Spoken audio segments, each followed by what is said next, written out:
Walaupun produk luar itu kalau dia impor pasti ada bahasa Indonesianya ya Pak ya di labelnya. Jadi Sanak Bepom harus tahu juga walaupun produknya luar kalau udah terdaftar di Bepom di labelnya. Halo Sanak Bepom di Bengkulu, ketemu lagi sama Balai Pom di Bengkulu dalam acara podcast. Hari ini kita akan membahas topik mengenai tips mengkonsumsi pangan menjelang Lebaran bersama saya Yeni dan sudah hadir bersama saya di sini Bapak Kodon, Kepala Balai Pom di Bengkulu. Selamat siang Pak. Selamat siang. Terima kasih sudah datang. Kita mau ngobrol-ngobrol santai aja sih sebenarnya Pak. Kita kan mau Lebaran sebentar lagi nih Pak. Kalau di Sanak Bepom di depan yang ada di Bengkulu, kalau mau tahu konsep apa, tips apa yang harus dilakukan dalam menghadapi Lebaran ini yang konsumsi pangannya yang pastinya banyak ya Pak, bermacam-macam. Nah, itu yang akan kita bahas sekarang ini Pak ya. Kalau sebelum saya masuk ke topik ini, boleh saya tanya dulu kalau Balai Pom di Bengkulu menjelang Lebaran tahun 1447 Hijriah ini, apa aja Pak yang sudah dilakukan dalam rangka mengamankan pangan yang ada beredar di Bengkulu? Ya, selamat sore untuk sahabat Bepom atau Sanak Bepom ya. Iya.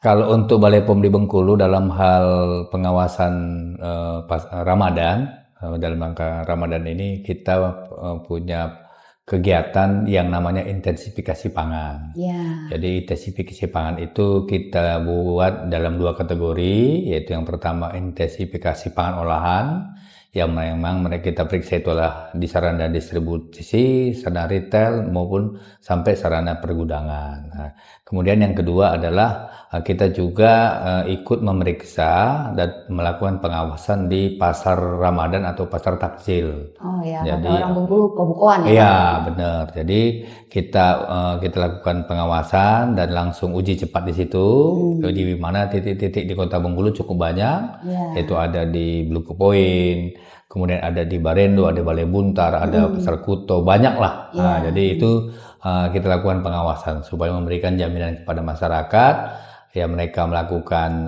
ibadah puasa dan berbuka dengan makanan. Konsumsi pangannya udah dijamin Bepom ya Pak ya.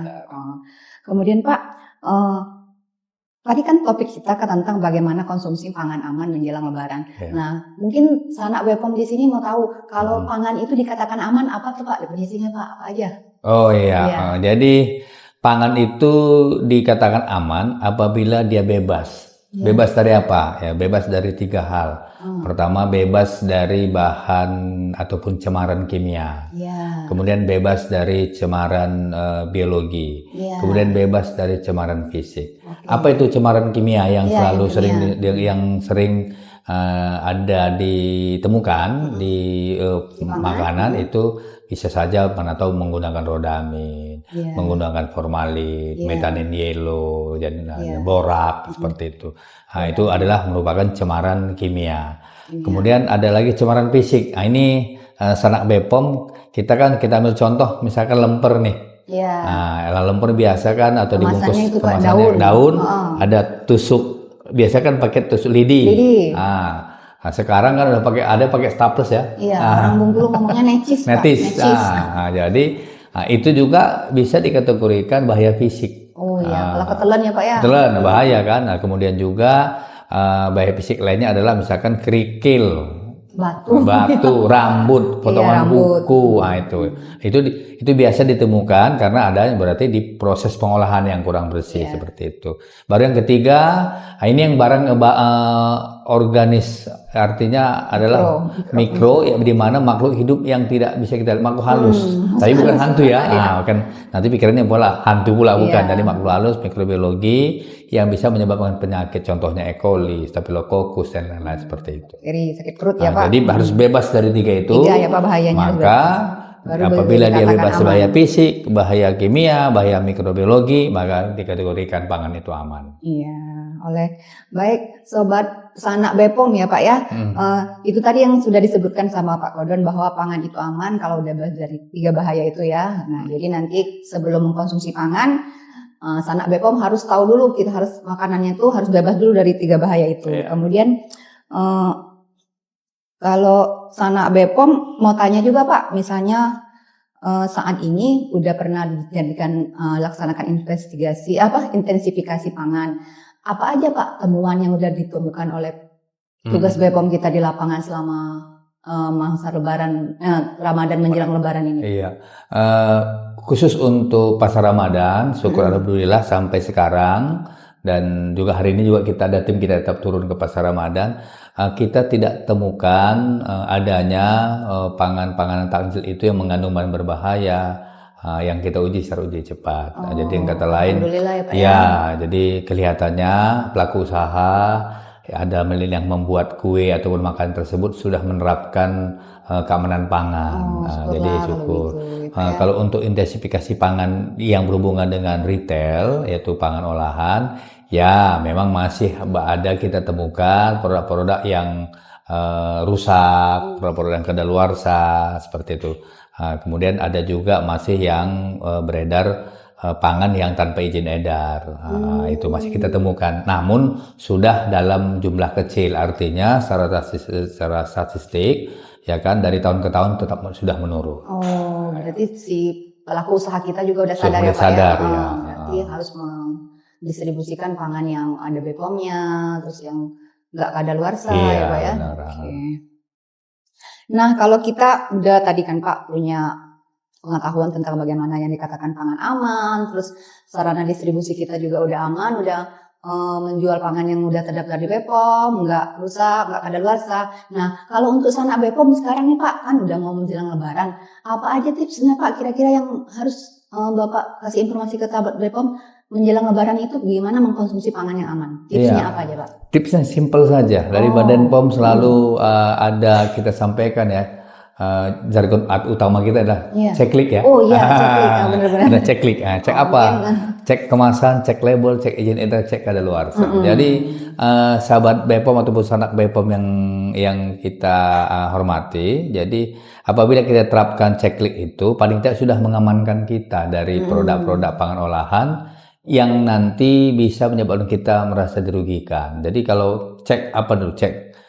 Klik itu cek kemasan. Jadi kalau ada produk-produk pengolahan yang kemasannya sudah berubah, ada rusak, ada penyok, ya kan ada bocor. Iya, walaupun belum kadaluarsa itu berarti jangan dibeli. Udah deh. Kemudian tambah lagi cek label. Label itu informasi komplit. Kalau ada label yang sudah overclaim, nggak usah dipercaya. Bisa menyebabkan. Iya, misalkan ini makanan nih, tapi bisa menyembuhkan penyakit, nggak ada itu. Pasti bukan overclaim namanya. Ya, Pak ya. Terlebih lagi nggak ada bahasa Indonesianya. Bahasa Cina semua bahasa Cina ya Pak. semua. Jadi itu label. Kemudian izin edar itu tentunya harus kita perhatikan. Ada nggak udah izin edarnya? Apakah dari balai, apakah dari BPOM atau mana tahu ini UMKM masih SPPIRT. Itu. Dan yang terakhir yang tidak boleh lupa yaitu kadaluarsa. Jadi walaupun produknya itu bagus, ada izin BPOM-nya, wadahnya masih oke, labelnya tapi kalau sudah kadaluarsa tetap jangan. Nggak boleh sayang-sayang ya Pak ya. Iya benar. Ya, walaupun masanya bagus, belum robek labelnya, tapi kalau udah kadaluarsa udah nggak dijamin lagi sama produsen keamanan. Benar, seperti itu. Oke, Sobat BPOM, sanak BPOM di Bengkulu, itu tadi tips dari Bapak Kodon bahwa kalau kita menjelang Lebaran ini biasanya banyak ya Pak produk-produk dari luar yang masuk. Jadi yang tadi yang katanya labelnya yang nggak ada bahasa Indonesia, boleh jadi bisa dijadikan 100% nggak ada izin BPOM-nya ya Pak ya. Walaupun produk luar itu kalau dia impor, pasti ada bahasa Indonesianya ya Pak ya di labelnya. Ya, jadi sanak BPOM harus tahu juga walaupun produknya luar, kalau udah terdaftar di BPOM di labelnya minimal ada bahasa Indonesianya ya Pak. Jadi kita harus tahu ini misalnya kalau Muslim ya Pak halal apa enggak, terus bisa kita konsumsi. Terus misalnya kita lagi alergi di dalam satu komposisinya ada kacangnya ya Pak ya. Ya, jadi kita harus tahu dulu labelnya dalam bahasa Indonesia walaupun dia produk impor. Wah, kalau gitu sanak BPOM Bengkulu ini Pak ya harus banyak ilmunya biar nggak kena masalah dalam masa Lebaran ini dengan produk-produk yang banyak jenis. Kan kalau Lebaran itu semua produk yang dari luar itu keluar semua ya Pak ya. Nah kalau selama ini Pak terhadap pelaku usaha yang udah tadi Bapak sebutkan misalnya ada menjual produk kadaluarsa atau masih penyok atau nggak ada izin BPOM-nya atau tanpa izin edar, apa aja Pak yang dilakukan oleh BPOM tindakannya Pak? Tentunya kalau kita BPOM ini ya kan kita kan punya dua sisi ya, dua sisi tugas. Yang satu kita sebagai pembina, yang kedua kita sebagai pengawas. Pembina siapa? Yaitu produsen yang memproduksi. Pengawas apa? Pengawas produknya kan seperti itu. Untuk melindungi semuanya, tujuannya untuk melindungi masyarakat. Jadi tingkatan yang apabila memang ada pelanggaran, ada yang tidak konsistenan, jadi ada tingkatannya. Jadi kalau tadi masih kita temukan, misalkan ada produk yang kadaluarsa di sarana retail, masih dipajang, nah itu kita sampaikan ke pelaku usahanya dan kita lakukan edukasi juga, kita lakukan pembinaan juga supaya ini jangan dipajang tapi disingkirkan atau disimpan di wadah tertentu dan dibuat catatan supaya nanti bisa diretur atau dikembalikan. Seperti itu. Atau kalau memang sudah kadaluarsa kadang-kadang kan nggak mungkin lagi dikembalikan. Jadi kita dengan pelaku usahanya itu kita sampaikan dan kita saksikan untuk langsung dimusnahkan. Oh, jadi Bapak pelaku usaha bersama petugas BPOM memusnahkan ya Pak ya? Memusnahkan produk tersebut. Jadi nggak bisa pelaku usahanya majang kembali pas Bapaknya udah pergi ya Pak ya? Bisa langsung kita musnahkan. Yang ketiga kalau memang kan kita ini kan unsur pembinaannya sudah kita lakukan. Dan setiap kita lakukan, setiap kita datang ke sarana distribusi kan pasti kita ada track record ya. Kalau sudah berulang-ulang tetap udah kita tegur, udah bikin surat peringatan, surat pernyataan, akhirnya tidak menutup kemungkinan juga itu kita lanjutkan ke penindakan ya jalur hukum karena dia mengandung karena dia melanggar undang-undang pangan ya. Undang-undang pangan, kemudian undang-undang pelindungan konsumen, nah, seperti itu. Jadi melanggar hukum, nah, seperti itu. Jadi sanak BPOM tenang aja untuk masyarakat BPOM kalau ada pelanggaran pihak BPOM sudah melakukan 3 tahapan tadi Pak ya. Pertama masih dibina, kemudian barangnya dimusnahkan atau yang paling keras langsung ditindak proses hukum. Proses hukum ya Pak ya, di meja hijau kan deh. Iya, kata orang ambil meja hijau ya. Nah, jadi tadi Pak, begitu tadi Pak ya, kalau kita menghadapi Lebaran ini, sanak BPOM ini harus pertama harus tahu pangannya itu bebas dulu dari pangan aman apa enggak, karena udah bebas dari 3 bahaya. Kemudian kalau kita mau jajan ya Pak ya, mau belanja ya Pak ke sarana distribusi, nah apa aja Pak? Misalnya kita punya tips, misalnya cari sarananya yang mana, bagaimana Pak? Ada tips nggak untuk sanak BPOM ini? Iya, yang pasti kalau untuk tipsnya, apabila memang itu berhubungan dengan pasar Ramadan, ya dalam hal ini adalah pangan siap saji semua ya. Ya, diperhatikan dong 5 kunci keamanan pangan. Ada lagi nih kuncinya 5. Kuncinya 5. Yang pasti tentu lihat kebersihan. Kebersihan bersih tidak. Lingkungannya. Terus seperti setelah saya lihat bersih kemudian dipisahkan tidak. Kan ini kan bisa saja bahan A, bahan C atau jenis A saling kontaminasi. Iya, kalau kayak di Bengkulu ada menu misalnya menu dari durian. Iya, benar itu dicampur semua kan. Jadi semuanya wangi durian. Iya, kemudian sudah dipisahkan. Kemudian apabila memang disimpan, ya tentunya simpanlah sesuai dengan masa simpan dari pangan tersebut. Kan semua makanan ini nggak semuanya harus masuk kulkas kan. Iya. Kalau kita biasa apa sih masuk kulkas. Mak kan sayang Pak, sayang. Padahal dia kan masa simpannya kan ada. Iya, gitu ya, kan Pak, gitu. Kemudian selanjutnya tentunya itu tadi ini pada umumnya di sarana produksi yang UMKM sih, sumber airnya. Oh iya, jadi nanti kita kalau mau bikin usaha pastiin dulu ya Pak ya sumber airnya. Itu memang bersih apa tidak. Jangan nanti sumber airnya nggak bersih seperti itu. Iya, kalau untuk mencuci atau mencampur adonannya airnya udah nggak bersih, produk yang dihasilkan juga. Dari keseluruhan itu tadi, apabila sebagai masyarakat yang karena kita datang ke penjualnya, paling tidak diperhatikan dong itu tadi kebersihan daripada penjual dan juga bahan yang dijualnya. Karena kalau menarik pun kalau suasana nggak bersih, nah kita kan misalnya yang jual dekat tempat sampah ya Pak ya, jadi Oh, Atau makanannya yang udah jual enak. nggak pakai sarung tangan. Iya, ada juga mungkin yang jual kukunya Kuku hitam-hitam. hitam-hitam. Nah, itu diperhatikan. Iya, Nah, apalagi dengan perhatikan. situasi di pasar Ramadan itu kan seperti itu ya. Jadi Iya. kita kan ramai orang di situ. Nah, itu walaupun kita beli ya kita perhatikan. Jadi Iya, ini sekarang perhatikan kita harapkan penjualnya juga, Pak, ya. masyarakat yang bisa melindungi diri sendiri. Jadi konsumen yang cerdas ya Pak ya. Benar, konsumen yang cerdas. Yang kedua, tentunya kalau untuk untuk masyarakat atau untuk pangan olahan, BPOM kan selalu mengedepankan digitalisasi ya.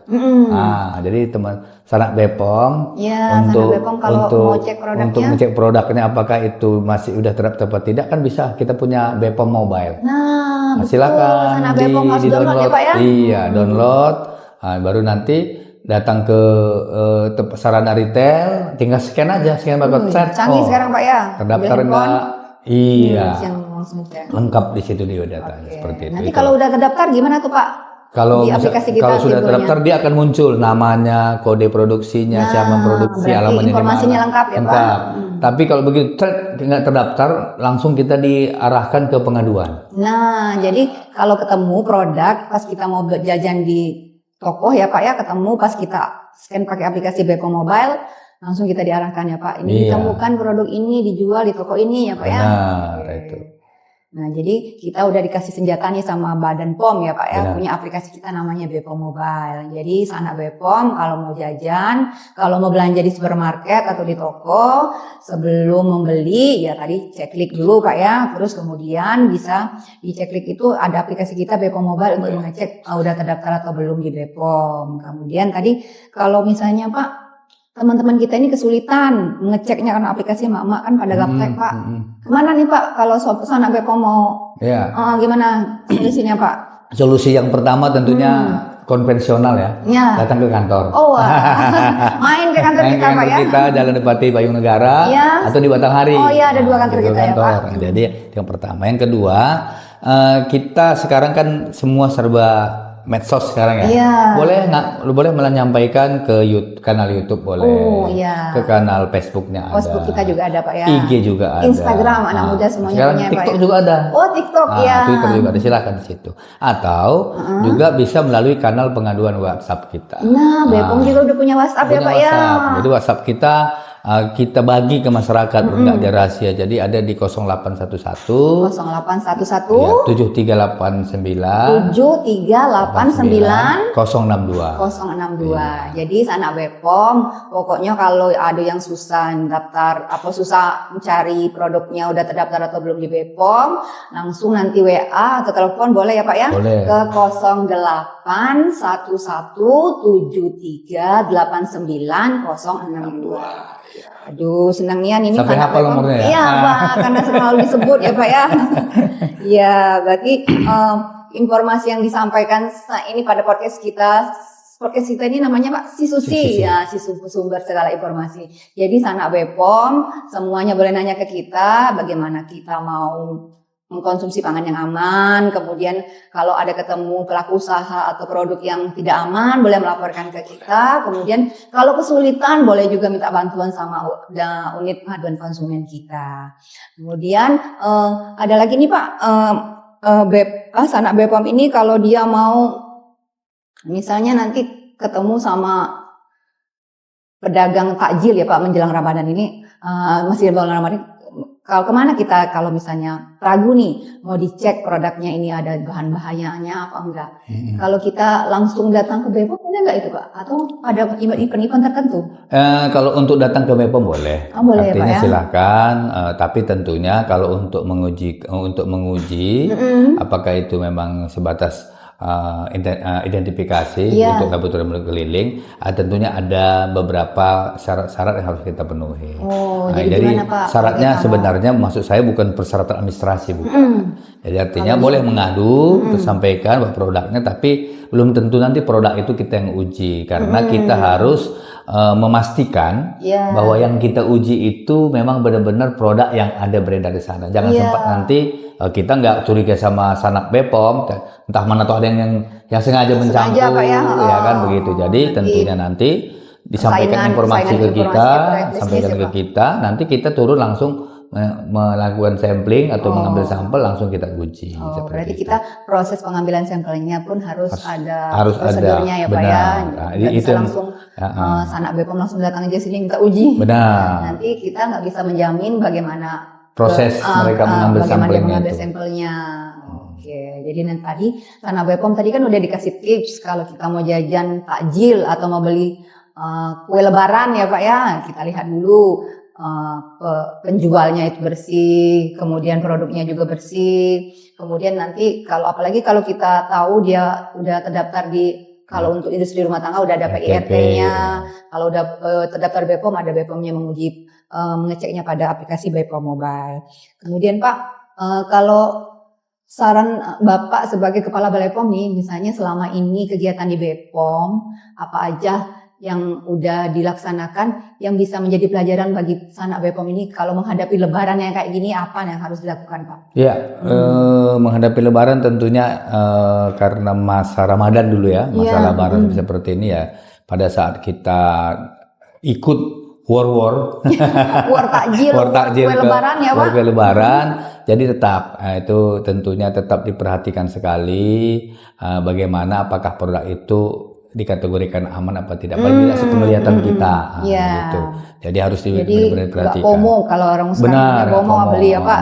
Jadi kalau bahasa sekarang FOMO ya. Bahasa saya dulu itu latah. Iya, jangan FOMO, jangan latah. Jadi tetap terapkan checklist kita.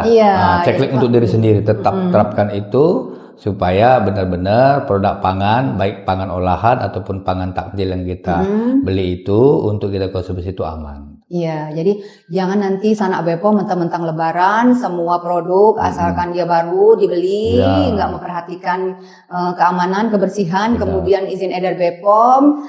Jadi nanti habis lebaran kena masalah.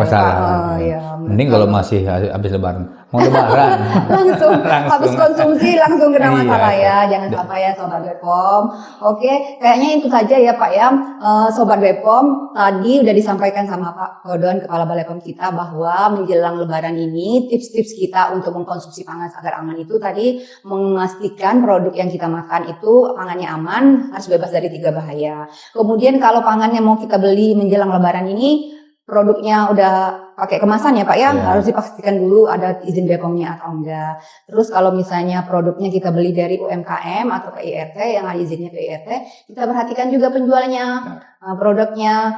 Terus kalau misalnya sekarang ini kan ada banyak pewarna ya Pak ya, pewarna kita perhatikan juga ya Pak, jangan sampai kita nanti kena korban pewarnanya pewarna baju kalau orang Bengkulu ya Pak ya, kayak Rodamin B itu ya Pak. Oke, itu aja Pak. Terima kasih banyak atas informasinya. Demikian Sanak BPOM. Terima kasih sudah bergabung bersama Si Susi, bersama saya Yeni. Sampai jumpa lagi. Sampai jumpa. Adik Sanak, jangan lupa subscribe, share, like, dan komen media sosial kita ya.